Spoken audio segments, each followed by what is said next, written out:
President, Democrats are dug in. 15 days into a government shutdown, Democrats show no sign that they're ready for it to end. Not even the prospect of military families going without a paycheck was enough for Democrats to reopen the government. Nor are Democrats concerned about needy families uncertain about the future of nutrition assistance, or Americans in flood zones who are unable to update their insurance or close on a home in the midst of hurricane season. No, Democrats are dug in. And all those Americans living in uncertainty, well, they're just going to have to wait until Democrats' far-left base is satisfied.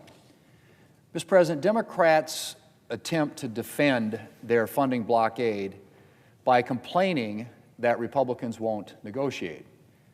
But what exactly is there to negotiate? Negotiation happens when you have two sides, each with its own demands. Republicans have no demands. We've offered Democrats a clean, nonpartisan funding extension.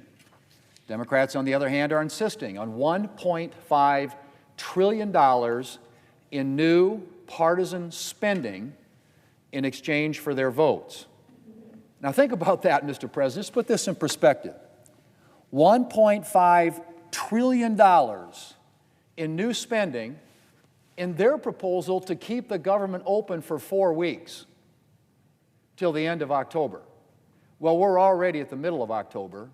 So basically, they're saying they want $1.5 trillion in taxpayer dollars to keep the government open for the next 2 weeks. Think about that one. As our colleague from Louisiana put it, you need a spreadsheet to keep track of everything they're asking for. The truth is that what Democrats really want is something Republicans can't give them. And that's the approval of their far-left base. They're looking for praise from the likes of MoveOn.org and Indivisible. This weekend, Indivisible is holding rallies around the country, and Democrats' motivations are laid bare by what one of the leaders of that far-left group told CNN last week. He said, and I quote, "I'm telling every elected I talk to, millions will be out cheering you on, or they'll be calling for new leadership," end quote. Cheering you on or calling for new leadership. Mr. President, that's Democrats' motivation. Pleasing their far-left base and preserving their political careers. Meanwhile, we're reading stories about military families lining up at food banks, flight delays because of understaffed airport towers, needy families uncertain about the food assistance they depend upon. But our Democrat colleague from Rhode Island says, and I quote, "For Democrats, it's so far, so good," end quote. So far, so good. I doubt military families and federal workers would agree.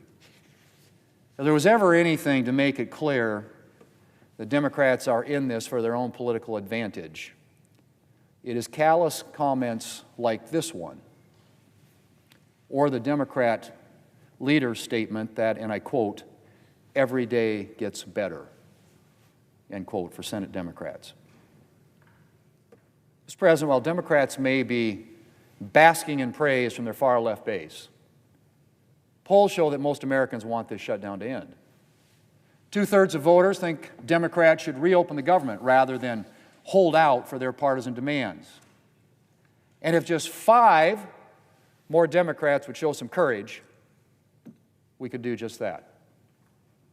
We need 5 more Democrats to say, enough is enough, to put the American people ahead of the far left, and to support this clean, nonpartisan continuing resolution sitting right there at the Senate desk, ready to be picked up and passed today, put on the President's desk, signed into law, and the government reopens.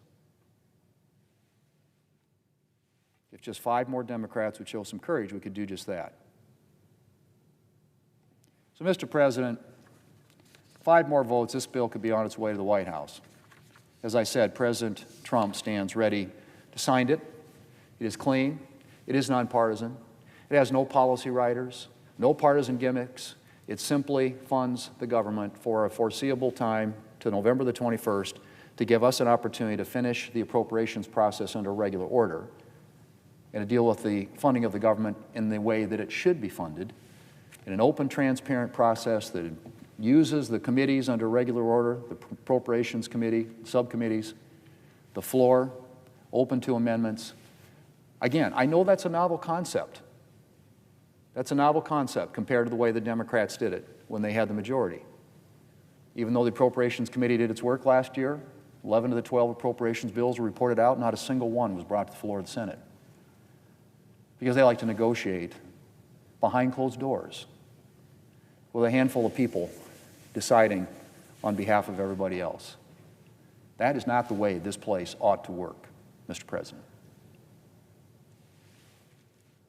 Troops need to get paid. Families need to get the help they need. All this uncertainty for the American people needs to go away. And we can get back to work on the things that really matter. But the question is, are Democrats interested in that?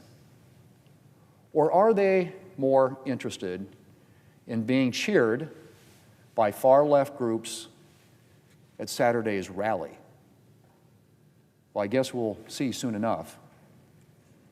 Will today be day 15 of Democrat shutdown? We'll have another opportunity later today to vote on that bill sitting right at the desk. 5 more Democrats, it passes. It goes to the White House, gets signed into law by the President,